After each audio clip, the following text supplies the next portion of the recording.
But is Mulan worth a watch? That'll do. That's fine. No, and that will also do.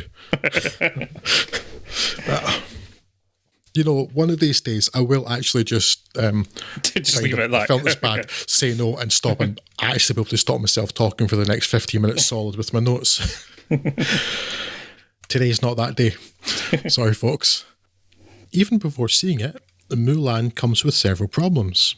From the egregious $30 rental fee on top of the base subscription to Disney Plus to watch it, to Disney leaving cinema chains in the lurch by pulling it from theatrical distribution, a largely white Western production team, particularly the writers, the star seemingly supporting police brutality in Hong Kong, to the rather more important fact that some of Mulan's filming took place in Xinjiang, where the Chinese government has put 1 million Uyghurs into vocational education and training centres, which is a very strange way to spell concentration camp. That's Disney, folks, owners of the happiest place on earth. For now, just let's get to the film.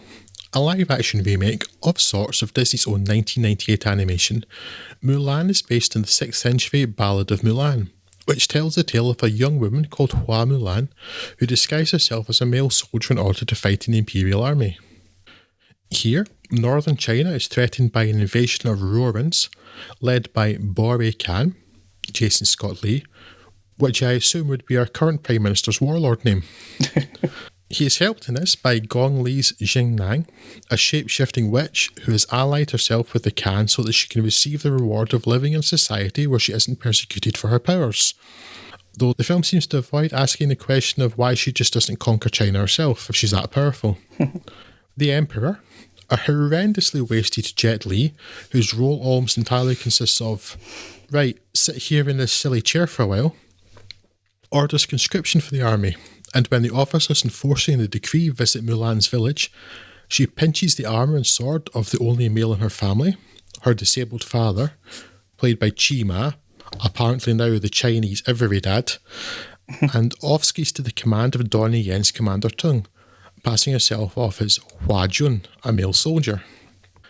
She then takes part in an uninspired training montage that lasts approximately forever, and is, it seems, utterly pointless and misguided anyway, beyond showing that Mulan's a bit nifty with a spear, as, despite her training being in the infantry, her unit's first battle shows them suddenly to be cavalry. It's well thought out, this film. Talking of well thought out, by this point the film has established comprehensively that the Khan's army, with the witch's help, is unstoppable, with fort after fort falling easily with not a single survivor left. They're simply portrayed as too powerful, so any resistance to them at all at this stage would stretch credibility beyond breaking point.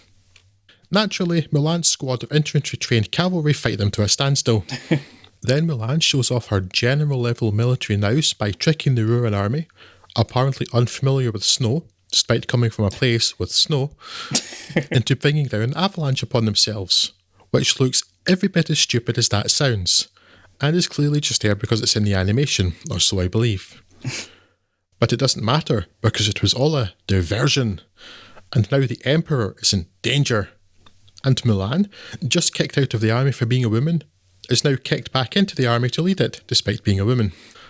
A big fight ensues, which includes, amongst other themes, a scene in which some of Mulan's comrades demand that she locks them into a strange, valley-like chamber of dubious purpose with their enemies, despite said enemies having been shown multiple times to be capable of running directly up sheer walls with no extra equipment.